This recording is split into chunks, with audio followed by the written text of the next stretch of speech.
Hey guys, and today we are playing some more Painscreek. I've been taking a lot of notes. I want to be a good detective. I feel like I've missed things, but I'm not sure.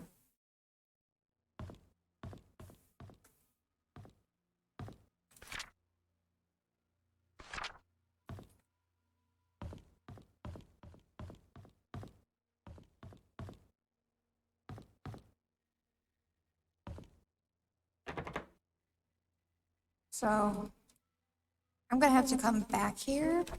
I'm gonna take a picture of this just because.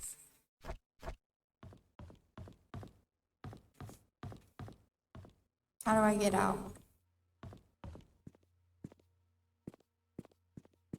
Now we know.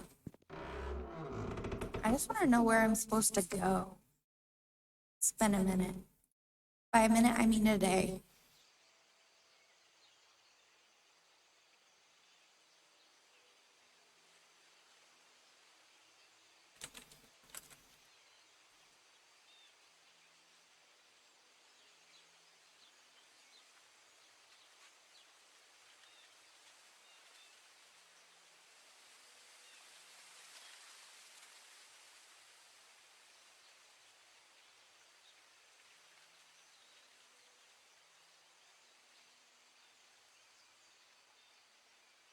Okay, we got the Slim Jim, which is great. So we're gonna go back to the mansion, I think.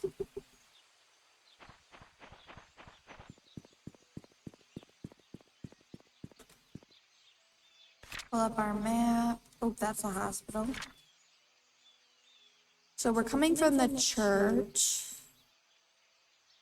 Take Silver Lake to Maple again.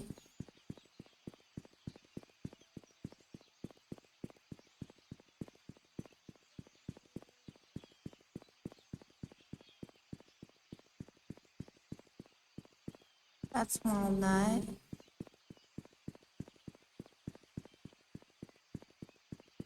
Also, I usually have a problem with bad motion sickness in first-person games, but I haven't gotten it with this one, so that's a good thing.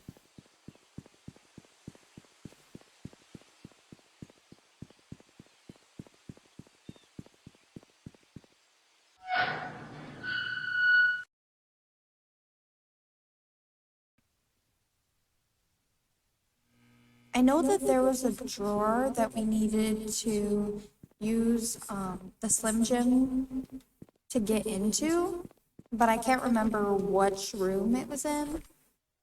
One is the lockout tool. I guess we'll find out.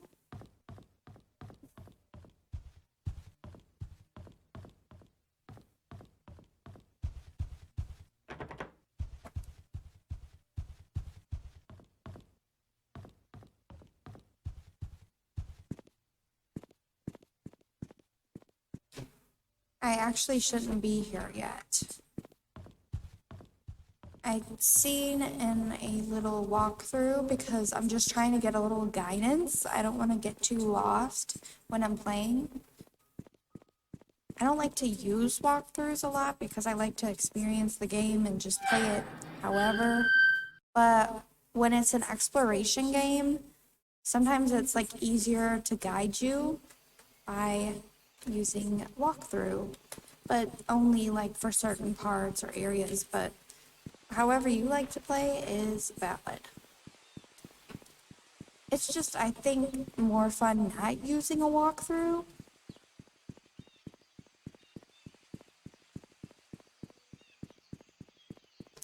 I am getting the hang of this place as far as where things are and where they are not.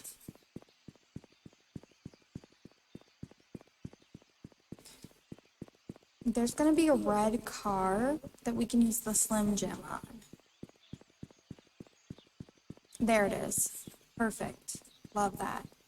But I know there's a drawer too that we can use it. Lock. Use. Perfect. Love that.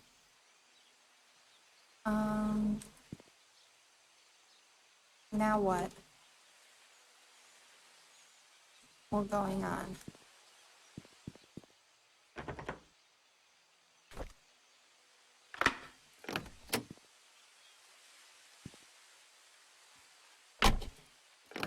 Okay, that was just a practice from this walkthrough. Town center.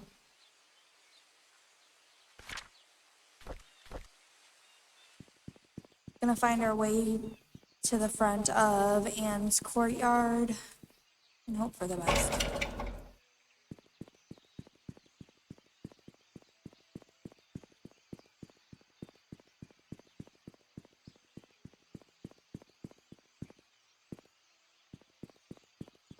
There we go.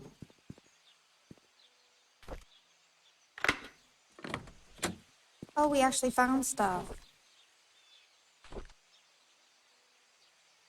Getting my notepad out.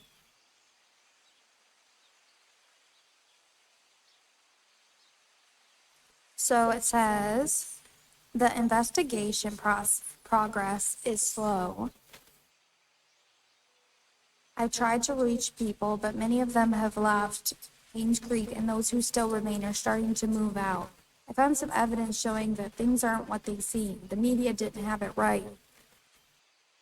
I need to interview some people who worked at the mansion. I've been too wary and haven't reached out yet. Matthew seems to be Scott's legal parent. Still won't talk to him yet. I'll have to visit St. Patrick's orphanage tomorrow. It's a day's drive from here. I know Scott found something there. There's something not quite right with all of this. Vivian married Charles in 1971.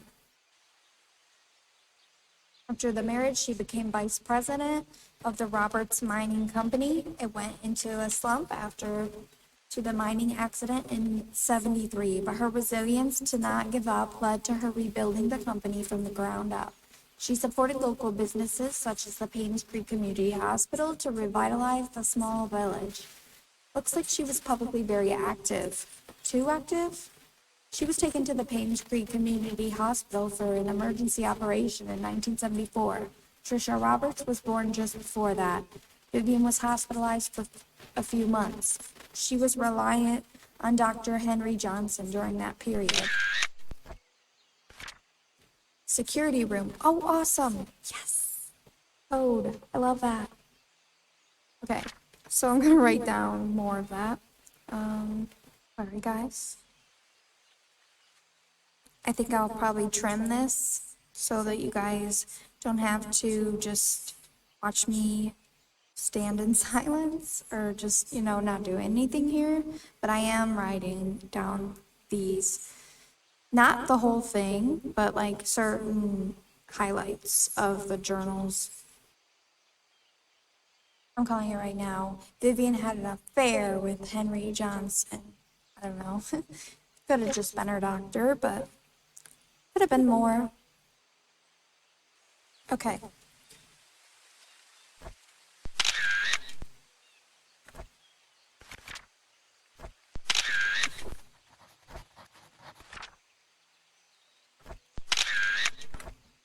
To P.I. Steve Moss. I came across your name through a close friend of mine. She highly recommended you, saying you were a person of integrity and a very reliable investigator. So I would like for you to investigate the case, which happened in 1995 in a town called Painscreek, of the murder of Vivian Roberts. I was there when it happened. The body had been placed in front of the mansion gates for everyone to see. A few days later, Scott Brooks was apprehended as a suspect. However, there wasn't enough evidence and he was soon released. 18 months later, the police filed Vivian's case as unsolved. I've tried to forget everything, but I just can't. I simply want to know the truth. I have enclosed a copy of the threat letter that Vivian received the day she died. I hope it helps. For safety purposes, I would like to remain anonymous at this time. I will give you the first payment in good faith that you will agree to my offer. When the case is solved, I will pass you the rest of the payment. Sincerely, Anonymous. Okay, I know what you did. Meet me by the well at midnight. You know which one. Come alone.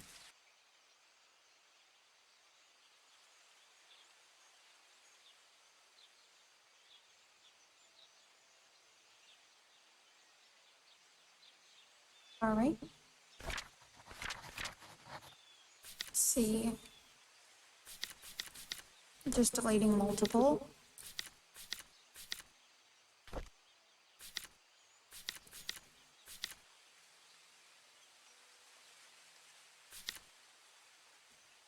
All right.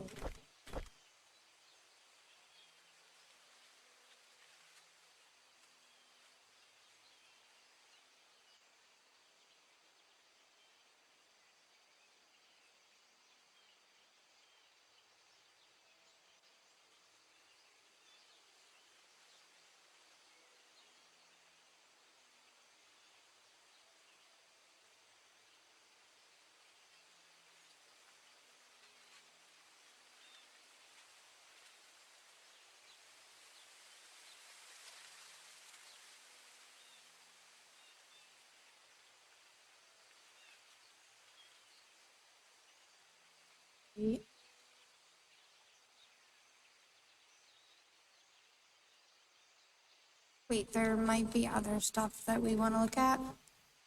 Okay, like the private investigator card.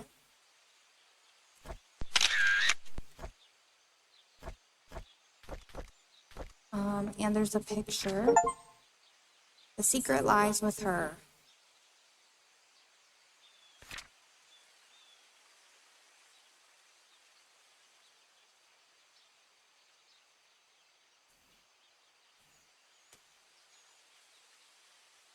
So now we want to go to the mansion.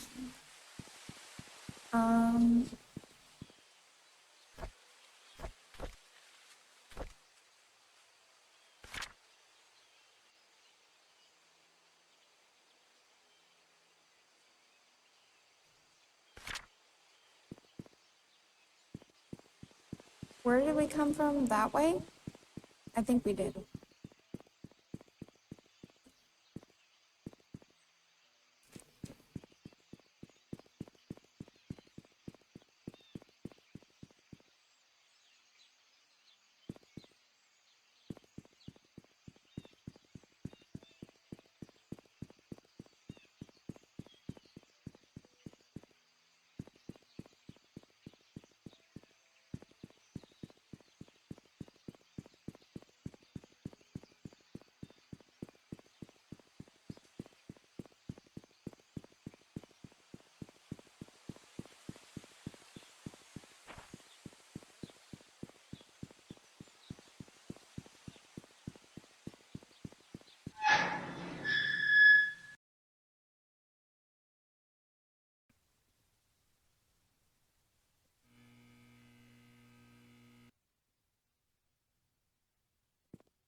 I just felt like taking a picture of that. I don't know why. Just felt like it. So we got a security code, so should we try it? I think we should.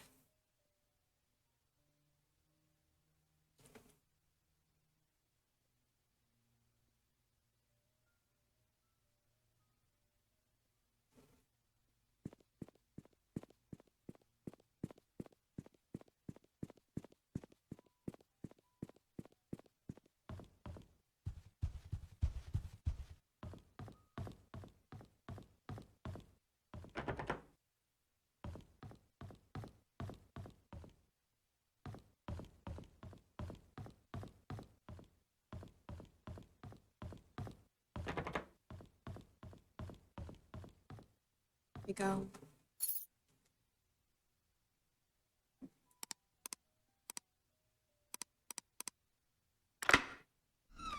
Perfect.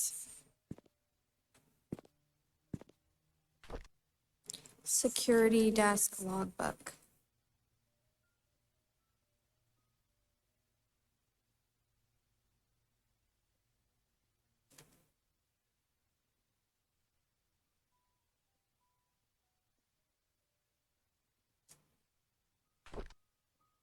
March 18th, 1994. Did I say 19th? March 18th, 1994. Someone ran through the garden last night. I'm writing that down. A man about 5'5" with a hooded sweater climbed the fence wall into the garden. He proceeded to run to the backyard and jumped over the back wall. March 25th, a new stack of VHS tapes have arrived. Please use the new tapes instead of recording over existing ones. I think I end up like recording this into my journal, but I'll take pictures of it anyway. April 6th, 1994. I came across a note by Magdalene Roberts. Stuck between one of the old logbooks. It was requesting the search of a missing security tape dated June 28th, 1975. It seems the tape was never found. We have a new security guard coming in today. His name is Samuel Green. Tom Parker will be his mentor to get him up to speed. July 4th, 1994, Andrew came to the mansion at around 11 p.m. He was very drunk. Scott was called. He arrived around 11:15 and brought Andrew home. August 12th, 1994. Today marks Tom Parker's 20th year since he started working at the mansion. He will be retiring from his position next month to take care of his ailing wife. November 2nd, 1994. Strange tale going around Painscreek recently. Stephanie, a 6-year-old girl, got lost during Halloween. Apparently, she followed some fireflies in the woods and could not get back home. Her parents called the sheriff. They conducted a search but could not find her. 2 hours later, Stephanie got home safe and sound. When asked how she found her way back, Stephanie said a young lady found her crying and brought her back. She didn't know the lady's name, but remembered her being pretty and having long black hair. She was wearing a black dress, similar to what the mansion maids wear at work. The strange thing is that when I asked around, all the maids said they were working that evening. Yeah, content recorded. So I don't even have to do all that, but I do it anyway. Oh. Bernard Hopkins, November 15th, 1944. Male, 31 Silver Lake Boulevard, Painscreek, NL 28115, phone number 8745499. November 15th, 1994, 1944. Wow. Derek Tyler, male, May 3rd, 1970, 43 Silver Lake. I don't know if I have to write these numbers, but I do it anyway. Regular employee.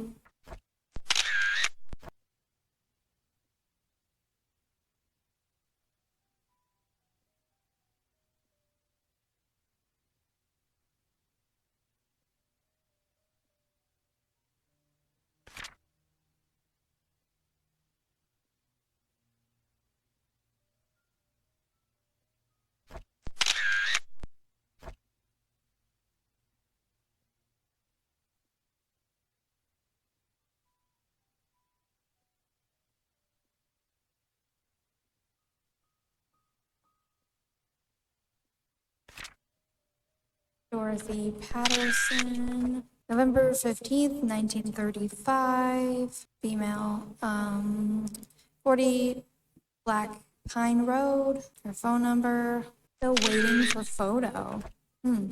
Wasn't somebody else a housemaid too? Yeah, the one we just read about.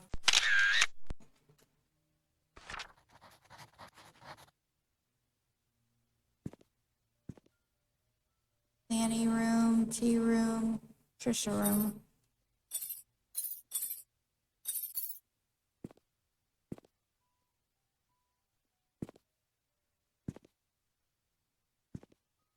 Right, let's go to one of these new rooms we have access to.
remember which is which. Really?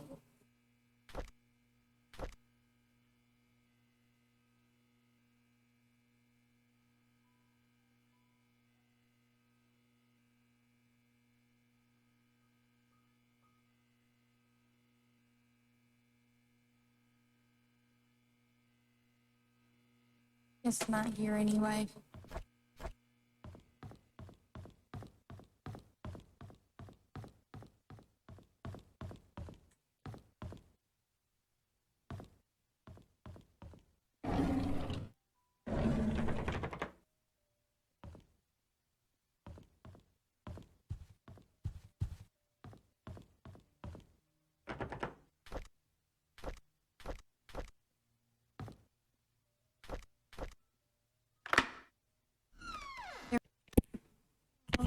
Okay.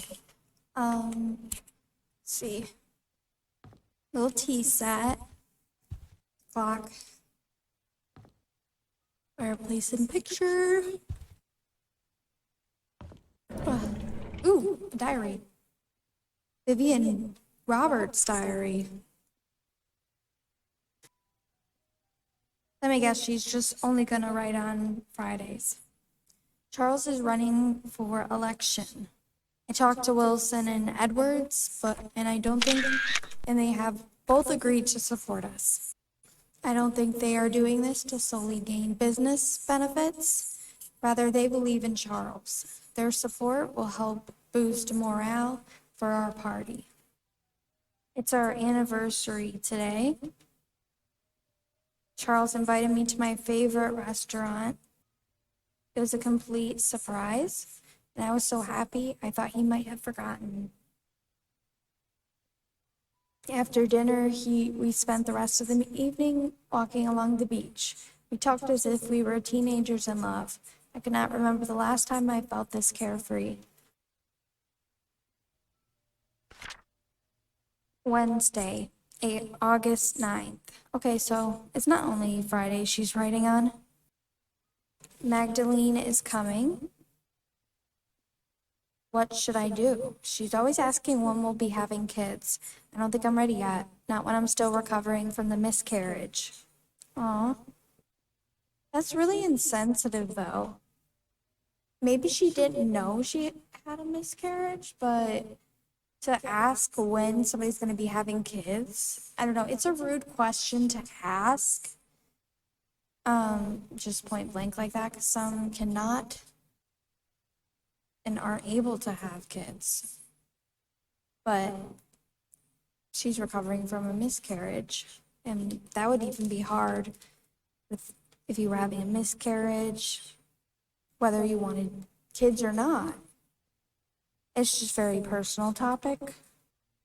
Edwards called today and tried to push me in favor of a business agreement that we discussed months ago. I rejected his request, since it will breach the trust agreement between our companies. I didn't expect him to threaten me by backing out from supporting Charles. If that'll happen, so be it. I would rather lose his support than to make deals with people with no integrity.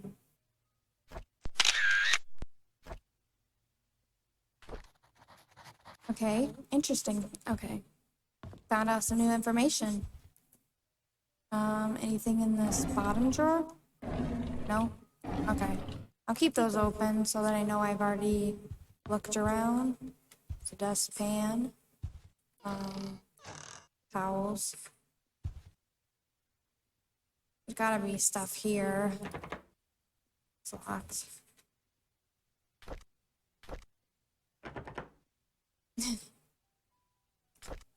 I don't know.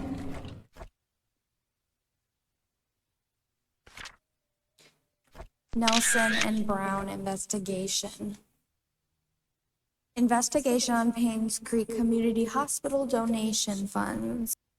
Dear Miss Vivian Roberts, our latest investigation shows that Dr. Henry Johnson has been embezzling funds from the Roberts Relief Foundation.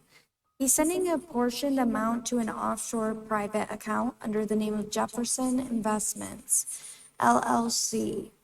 Every fifth of the month, an exact amount of 9,990 is being transferred, supposedly for the payment of medical supplies and equipment. However, neither the equipment nor the medical supplies could be accounted for. This has been going on for the past 16 months. As of now, the total amount embezzled nears 160,000. Sincerely, Roland Brown. Okay, that's significant.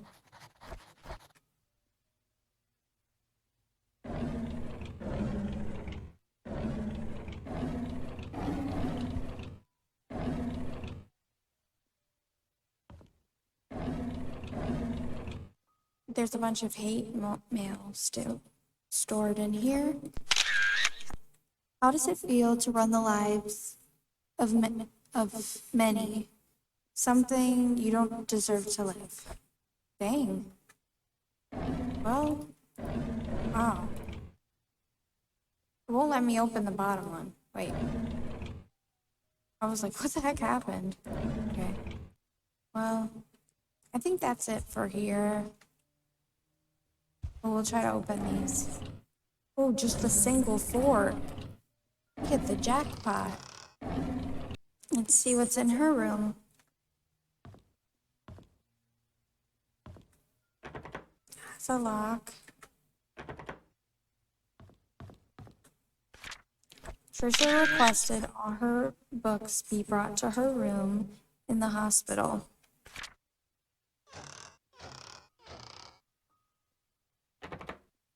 There's a little, okay, my diary. Here we go, guys.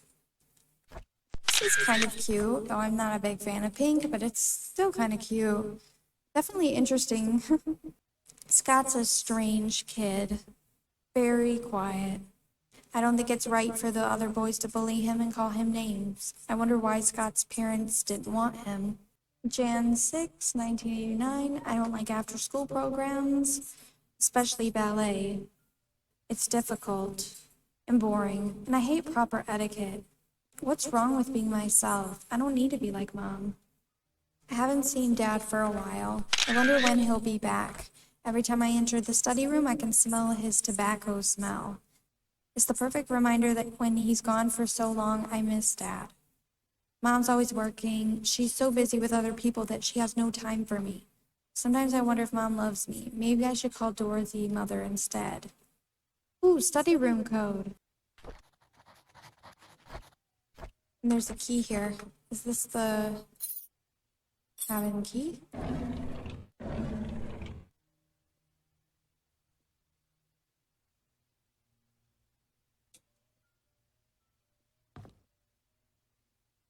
I love this desk. It's cute. She definitely liked light wood.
Hmm.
Let's take a look around here. Holy Bible.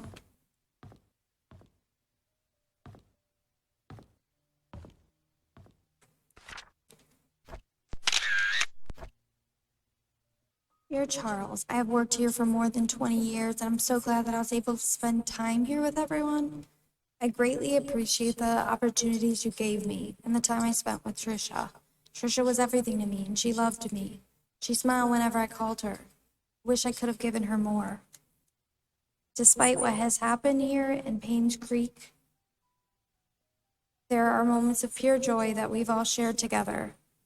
I will hold on to these memories. I'm sorry that I'm leaving and won't be able to serve you anymore. Thank you for everything. Please take care of yourself.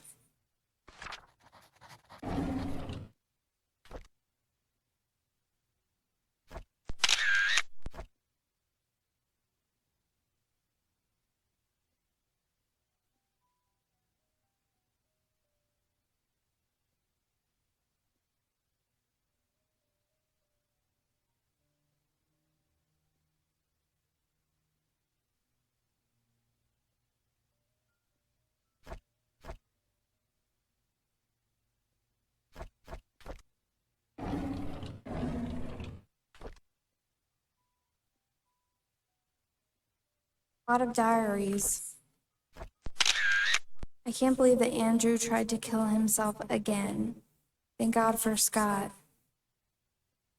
I cannot imagine what would have happened if Scott wasn't there to save him. Andrew was never like this when Laura and Danielle were here. Even as his wife, I doubt Laura has any idea why Andrew turned out this way. I can't blame her for leaving him and taking their son. I wonder if they've contacted each other since then.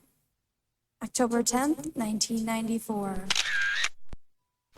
I visited Andrew at the hospital today. He seemed different. He looked calm, as if he had somehow managed to find peace within himself. The attending nurse said Scott has been here almost every day, taking care of him and being with him. Andrew has been talking a lot with Scott. Andrew told me he's ready to see Laura and Daniel again. I'm glad to hear that. I should call Laura and tell her the good news. I wonder if they've contacted each other. Okay, sorry. I didn't mean to almost read it again. February 13th, 1995. Scott came to fix my leaking sink today. He did a wonderful job. I offered him tea, and we talked quite a bit, mostly about Charles and Vivian. I showed him my old photo album. To my surprise, Scott became very quiet. He asked me if I could borrow one of the photographs. I don't see why not. He thanked me and left in a hurry. Oh, I should call Laura and tell her about Andrew's situation. June 19th, 1995. It's ironic that Andrew died shortly after being saved. I met Laura and Daniel at Andrew's funeral today. Daniel reminded me of Andrew. I can't believe he's already 15 years old. Last I saw him, he was only 7. Laura said Andrew had been sending them money these last few years. She had been considering to return to Painscreek so they could be together again. If only I had called Laura before the fire accident. I feel so sorry for them.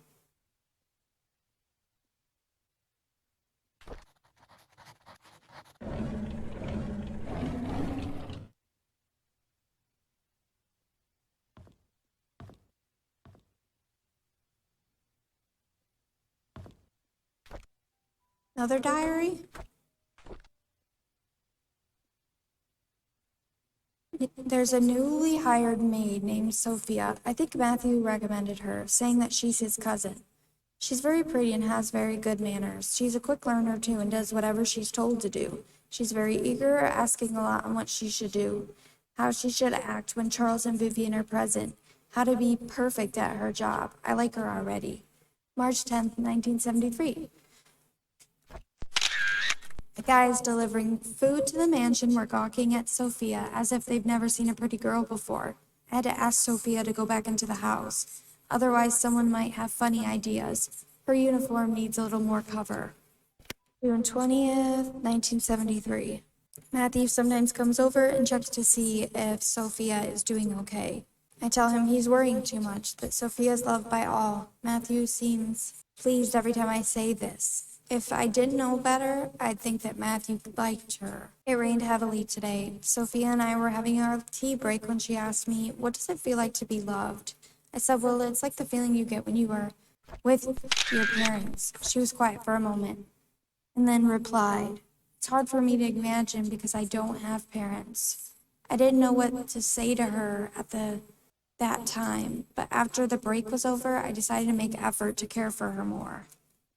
What does that even mean? It's like the feeling you get when you were with your parents. Like home?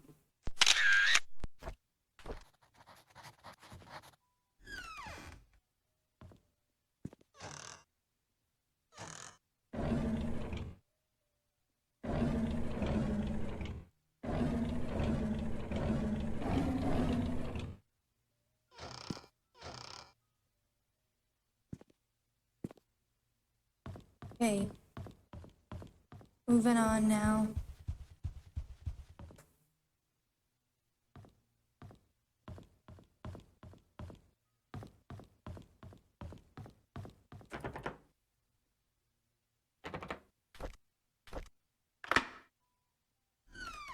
Here we go. Yeah, this is huge.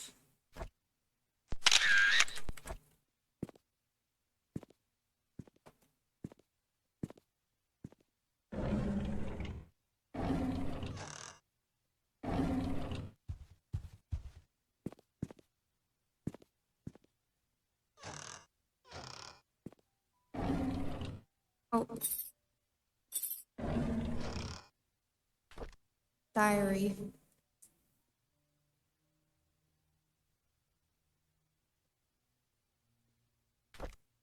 Andrew came and told me he didn't need an assistant. He said Scott is too inexperienced and is a burden to him.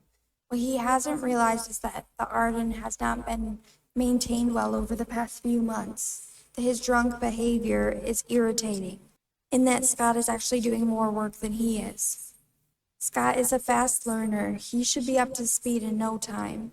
Charles was the one who insisted on hiring him anyways. Charles likes the boy. They've been hunting together quite a number of times. Charles always seems happy with his company. I just don't understand his love for hunting. He sometimes spends more time in his hunting cabin than he does at home. Tuesday, January 3rd, 1994. I was shocked to learn that Scott has been asking around about Sophia. How did he know about Sophia? Who could have told him? It must have been Andrew, that drunk. I told him Sophia's gone. Those hallucinations of his is getting worse. He needs to see Henry and get more pills. I'll need to have Bernard keep an eye on Scott from now on. I'll try and see who he talks to. Friday, April 8th, 1994. I called Oliver and asked if he could be the main photographer for the Easter fundraising event.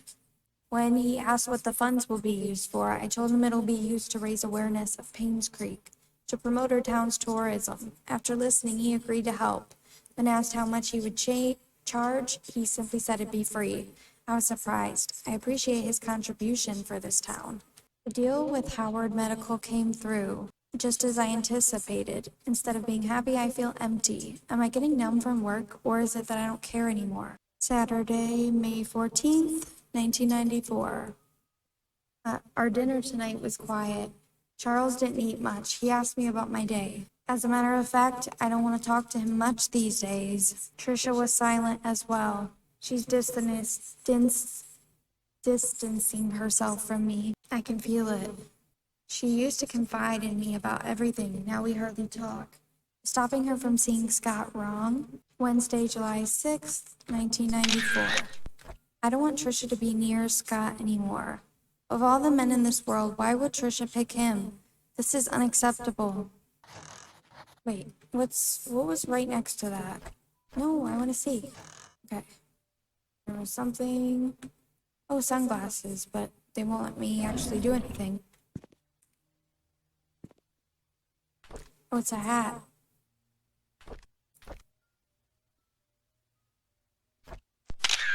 I don't know. Just felt like that. Okay.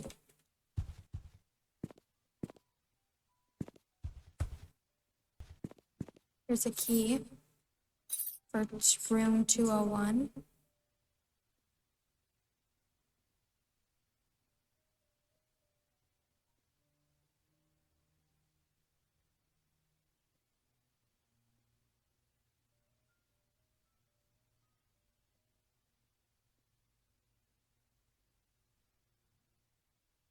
Okay, now we can go back to Anne's courtyard.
I wonder if you get an achievement for unlocking all the cars.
I think I already did that, but whatever.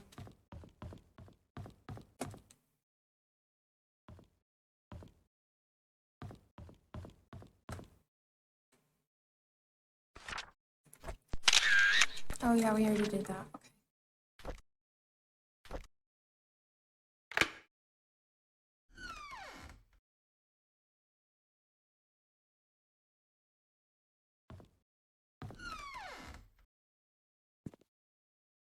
Just get a shower.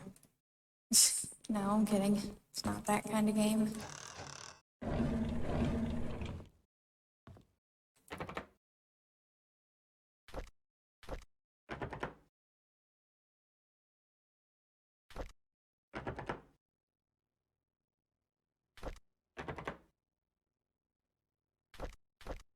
I don't know what I was doing. There's Steve Moss. Okay, and this is his diary. Okay, it's not, actually. Well, kind of. He's like reporting.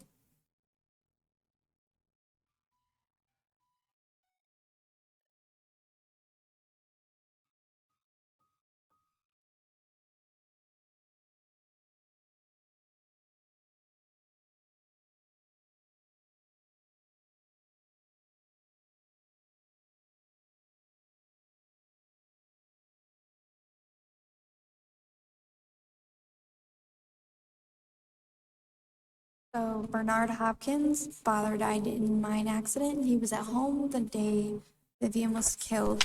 No alibi.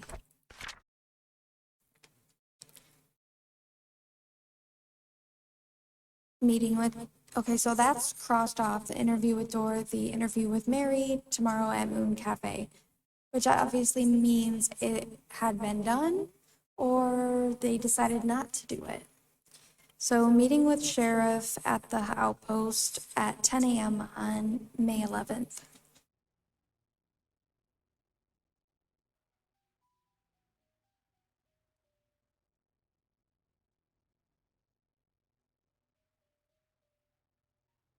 You mentioned wanting to show me some files.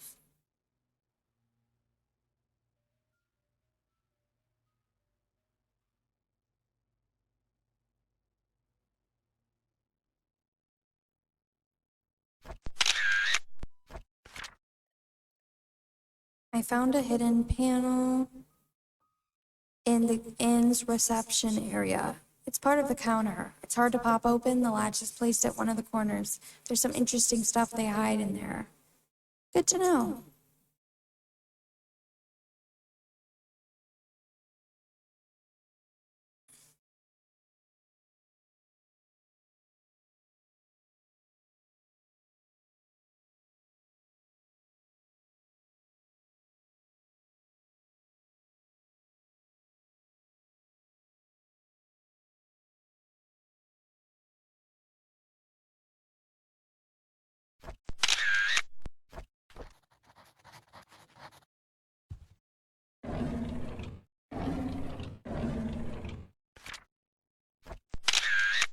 Where can I find the key?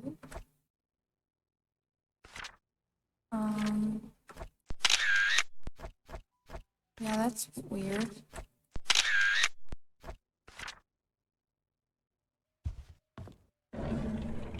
Holy Bible. Can't read it.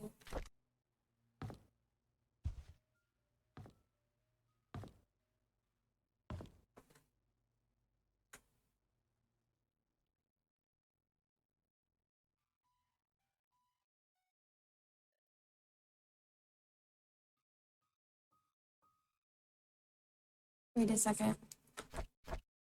I gotta check the backs of those.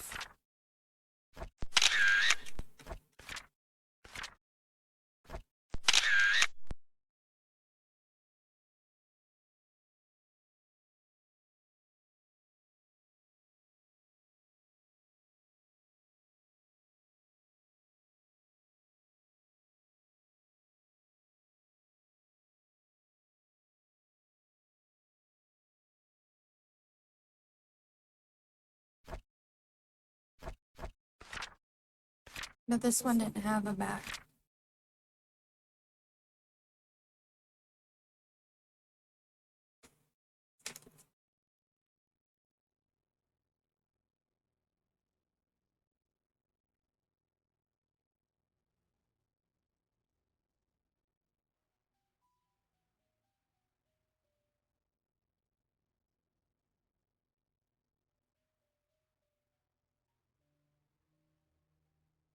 Right, let's go check out that panel.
There we go.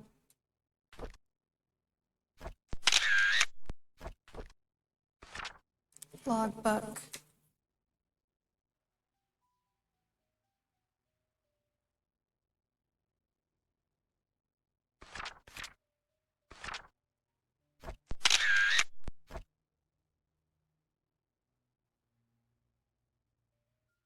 March 20th, 1997. There's a private investigator in town by the name of Steve Moss. Rumor has it that someone hired him to investigate Vivian's death after the police seized their own search. It's a tragedy that Vivian's murder case was never solved.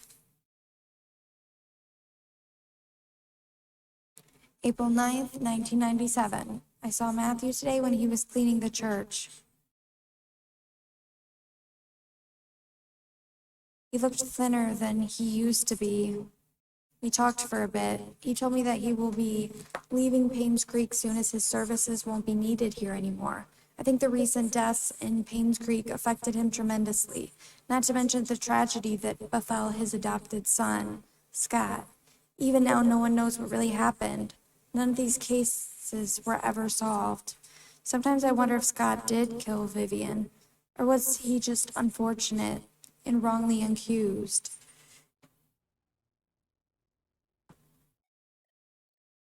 Hey. April 14th, 1997, Miss Moss came by today. He decided to question me, see if I know anything he hadn't already learned. I told him everything I legally could.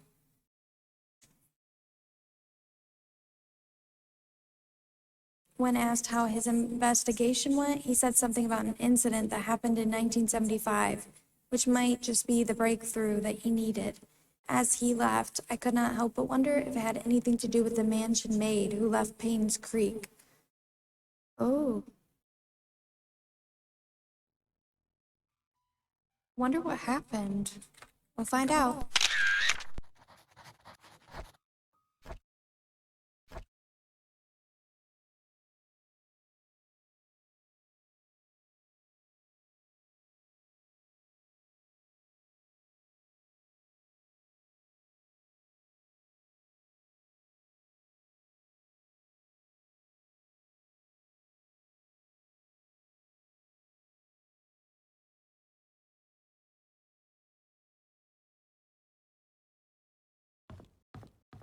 Now we're going to the cemetery.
Nope.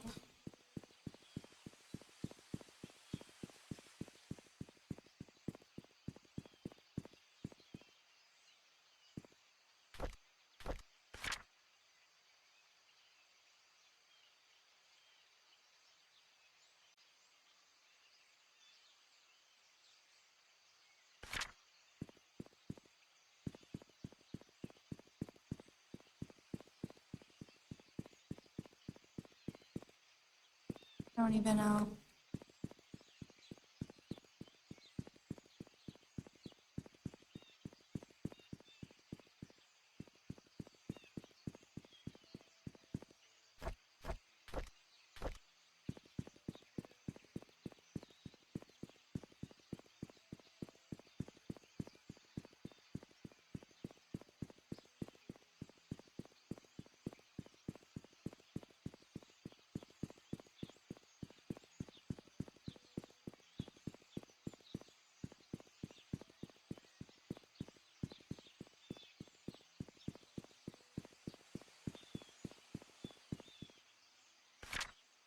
I don't know what I'm doing.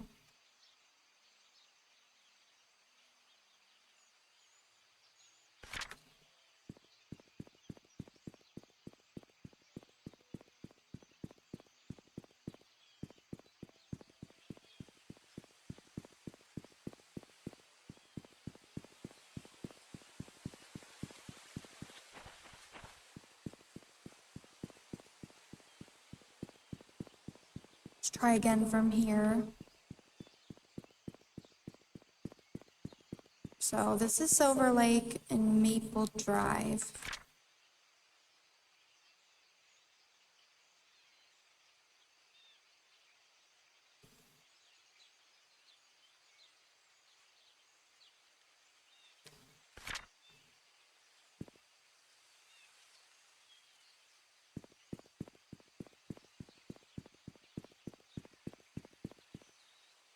No.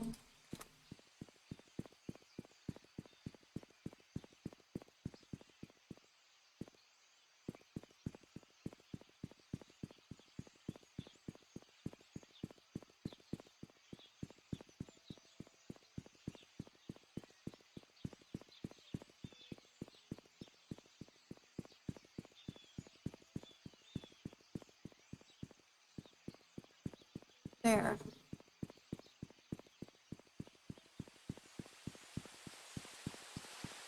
So we have to find the headstone of somebody.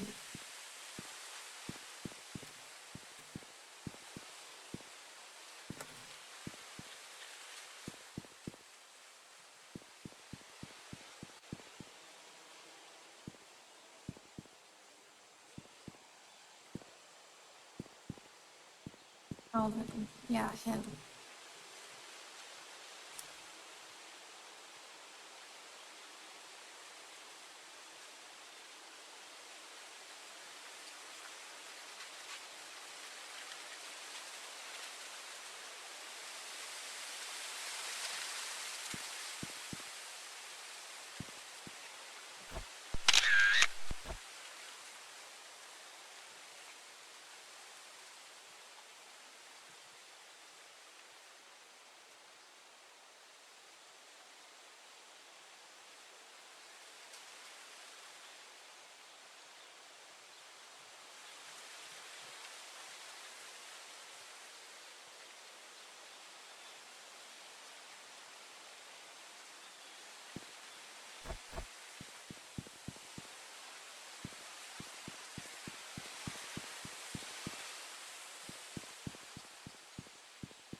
Okay. I'm gonna go back to the church. We can't do that. We can't search there yet because we don't have a shovel, but we will find one.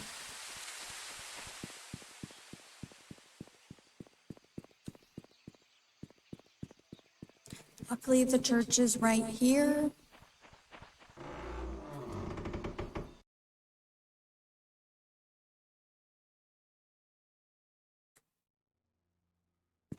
I think the booths are right here. Yep.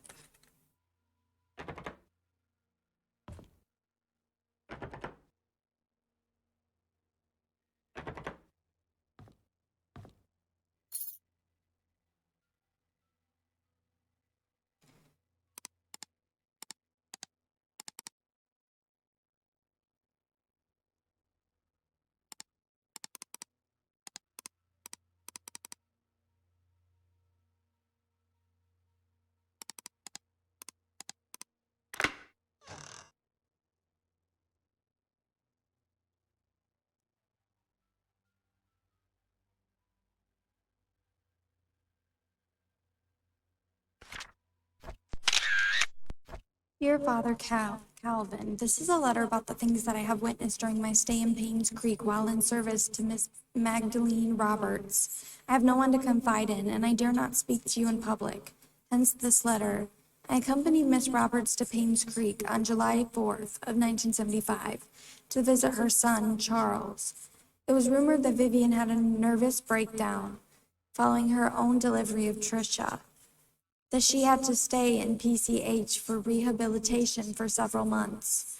During that time period, Charles was all alone. He found comfort in a housemaid by the name of Sophia. They had an affair. A boy was born. Oh, yeah, of course they had an affair. It's always the maids and nannies.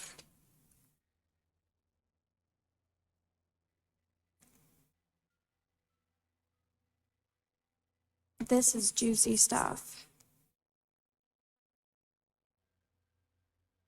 Now I have a feeling that that boy killed Vivian. That's just my thoughts. Could be wrong.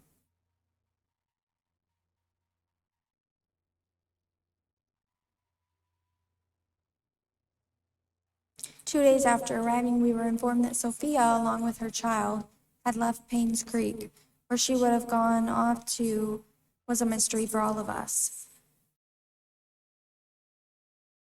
I assume most of us believed in the story, including myself. However, Miss Roberts refused to believe that Sophia would leave when she would have been accepted into the Roberts family. The boy that she bore for Charles would have guaranteed that. Miss Roberts initiated a search for Sophia with our driver, Patrick, and myself. It lasted less than 2 months before she passed away from a heart attack. What I want to confess in this letter is not about Sophia, although I was initiated by her disappearance. It's about Miss Roberts' untimely death. You see, Miss Roberts had a heart condition.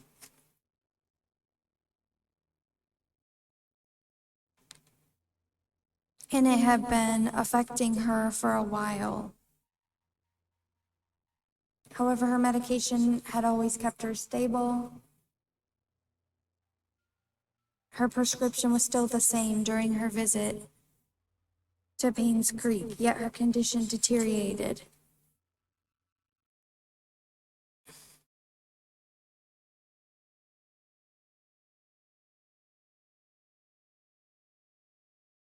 The father doctor, Henry Johnson, confirmed that her search for Sophia had taken a toll on her health. All she needed was to rest as much as she could and she would be fine. I know that despite the doctor's advice, Miss Roberts did not stop the search. Did that create stress on her? Yes, but should it have killed her? According to the physician attending to Miss Roberts back home, no. Definitely not within such a short time span if she had taken her medicine. Her body was never autopsied.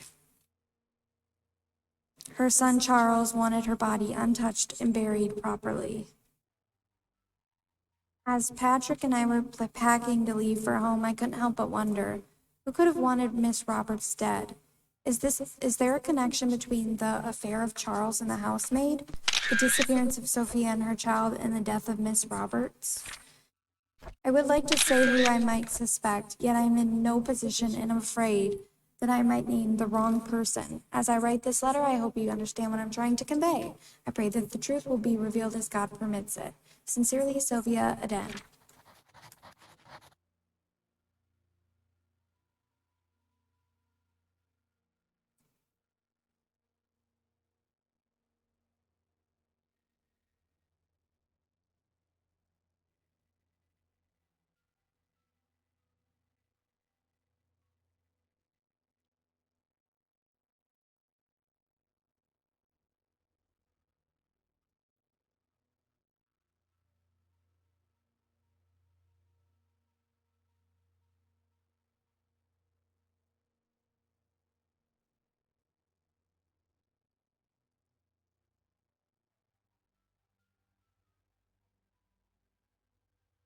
Okay, time to get out of this church.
Okay.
Ooh, the axe display has been shattered.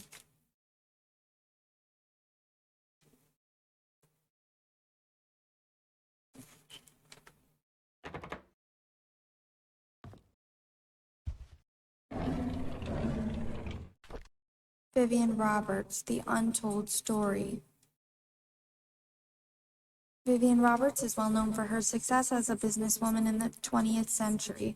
What most people did not know was that her seemingly overnight success was a 30 years journey that defied everything that she was told to believe in. Vivian was the first and only person in her family to graduate college. By her mid-20s, she left a highly paid job to start a controversial company. She then met her husband, Charles Roberts, with whom she dedicated her life. She helped transform the Roberts family businesses and supported Charles during his mayoral election in the mid-70s. She also started the Roberts Relief Foundation for the Poor and initiated medical research programs for the sick, which resulted in Painscreek Community Hospital becoming one of the best rehab centers for the elderly in the nation. This is the story of a young woman who came from a humble beginning and became the most respected and loved person in the town of Painscreek.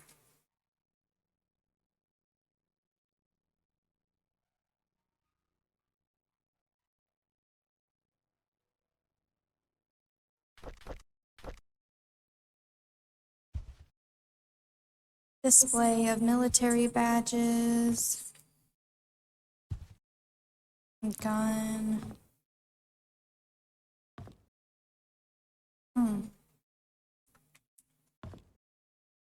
I don't know if there's anything else to look at right here, but I'm gonna go up the stairs. Okay, that's the exit. No, that was locked.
Oh, another diary.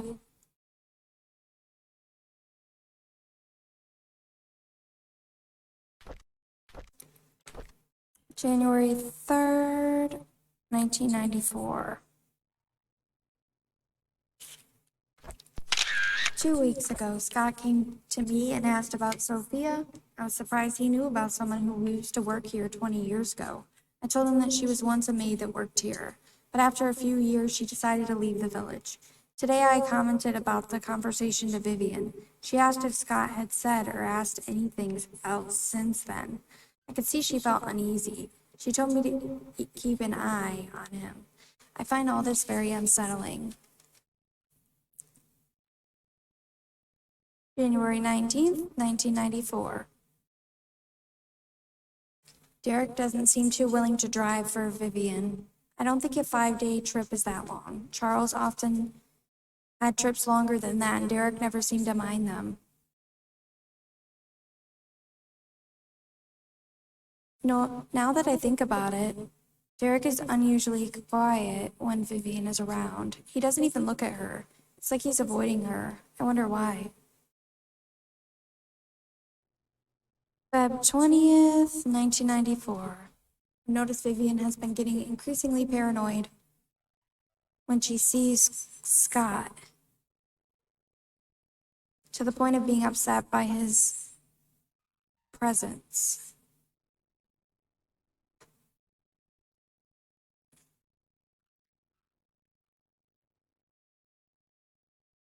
She asked Charles to have someone replace Scott, but Charles kept him because he likes the boy. Maybe those hunting trips really bonded them.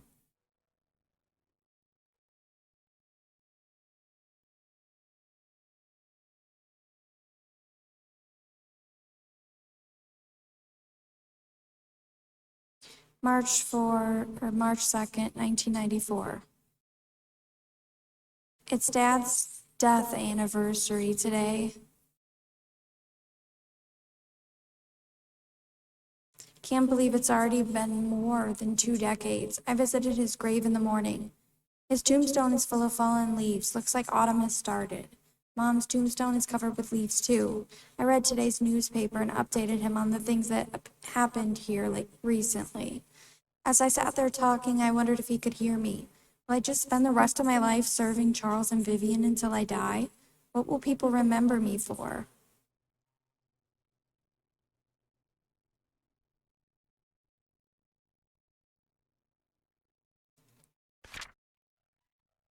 I saw Scott.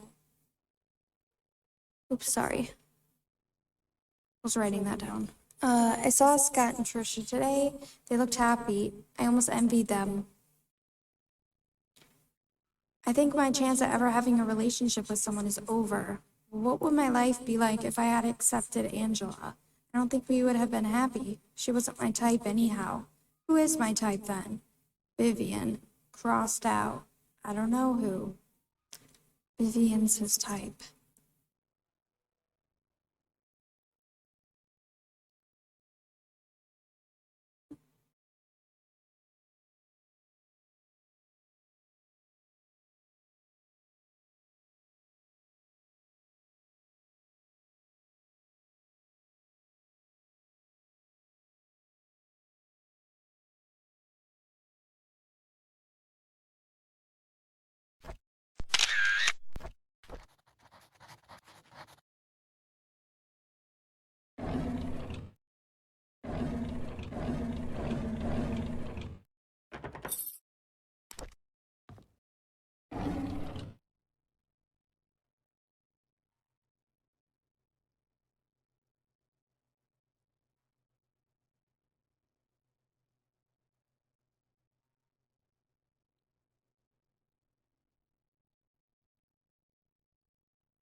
Bloodstained wood panel. I need a tool to pull out the nails. Doesn't work. I don't know why I'm trying to use that for everything ever.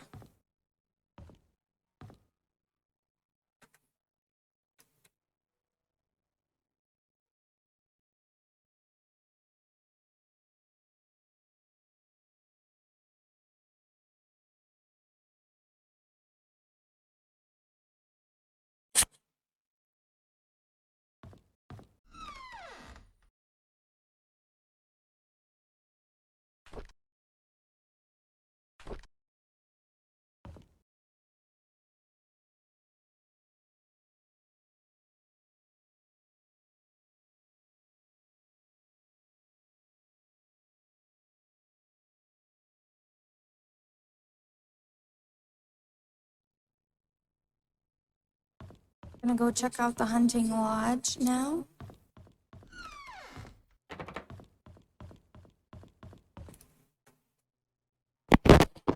Oh.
Here we go.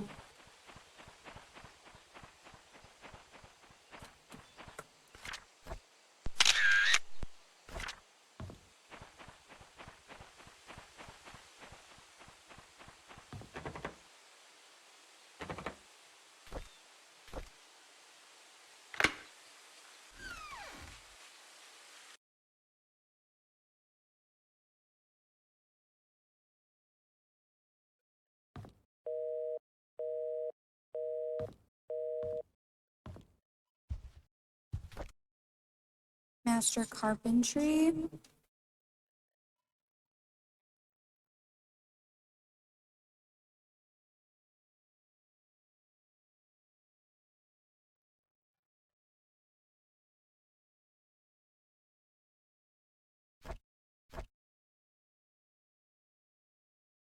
A Daniel G. Jackson work as a master carpenter concludes the Working with Wood series in his final work, Master Carpentry. Here you will learn how to craft the most complex structures with just wood, creates puzzles, hidden doors, and hides secrets in plain sight with Jackson techniques. This is not a book for beginners, so prepare to test your skills and see if you have what it takes to be a master carpenter. Okay, interesting. Oh, there's a key.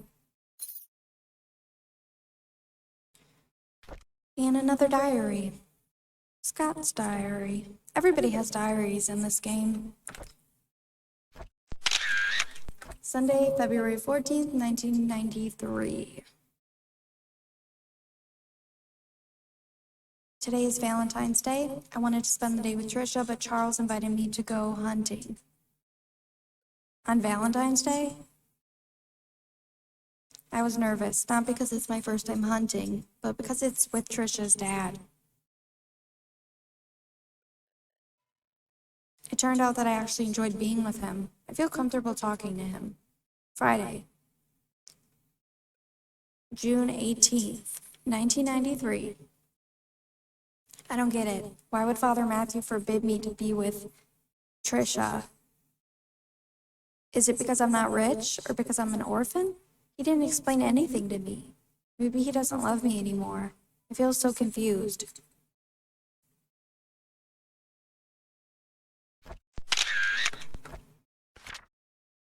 Tuesday, June 22nd, 1993. We quarreled again today. I couldn't stand Father Matthew's preaching attitude, so I yelled back at him. I know I shouldn't have done that, but I'm so frustrated. Father Matthew said I'm not an orphan. What does that mean?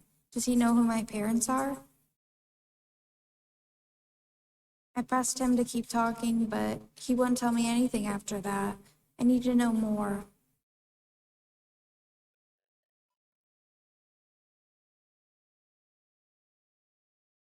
In these past weeks, it has become more difficult for me to talk to Father Matthew. Whenever we speak, he addresses only church stuff. I realize that I'm starting to avoid Father Matthew. Whenever he asks how my day was, I don't feel like answering him. When I ask him about my past, he always tries to change the subject. I feel so frustrated.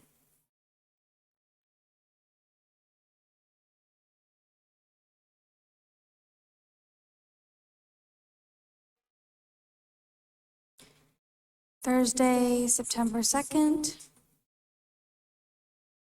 1993. I've moved out of church. Father Matthew did not object, although he looked a bit sad.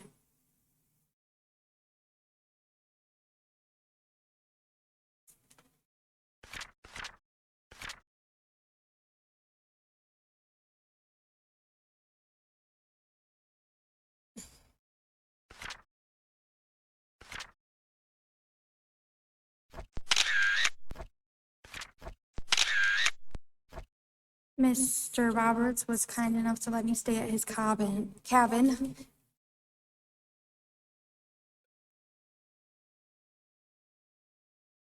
If I'm willing to work for him as an assistant gardener.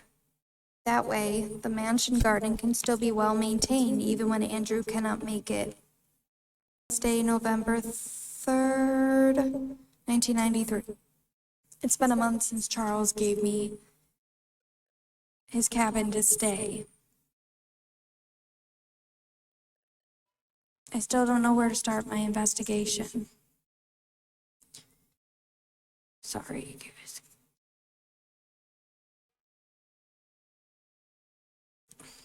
Andrew has been drinking. Bernard asked me to bring him home today.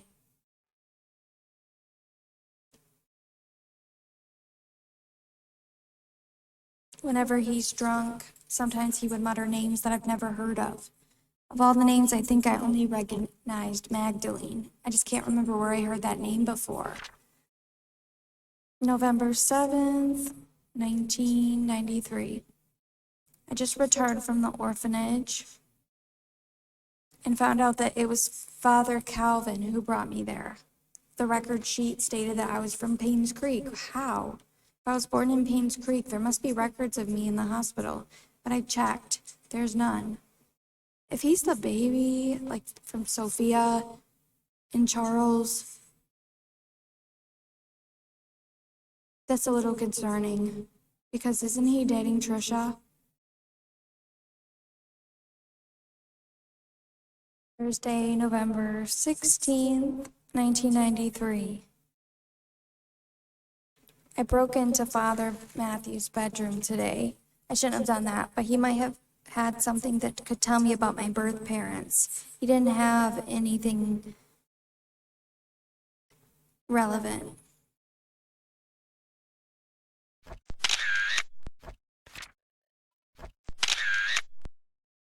Saturday, November 30th, 20th, 1993. Andrew's drunk again. Must be Tuesday. No, he didn't say that. This is the 5th time I had to bring him home and then cover his shift. It's getting quite annoying. As I laid him on his bed, he muttered repeatedly, "I'm so sorry, Sophia." Who's Sophia?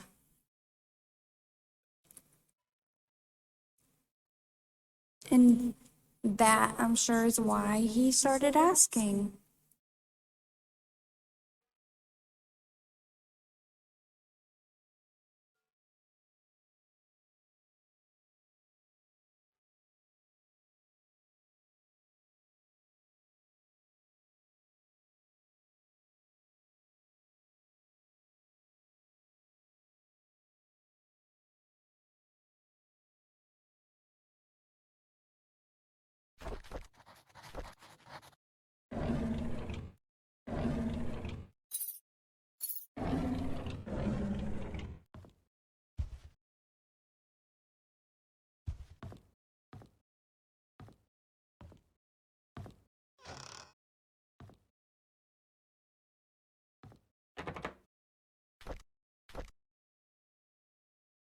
Yeah, that's usable in the church.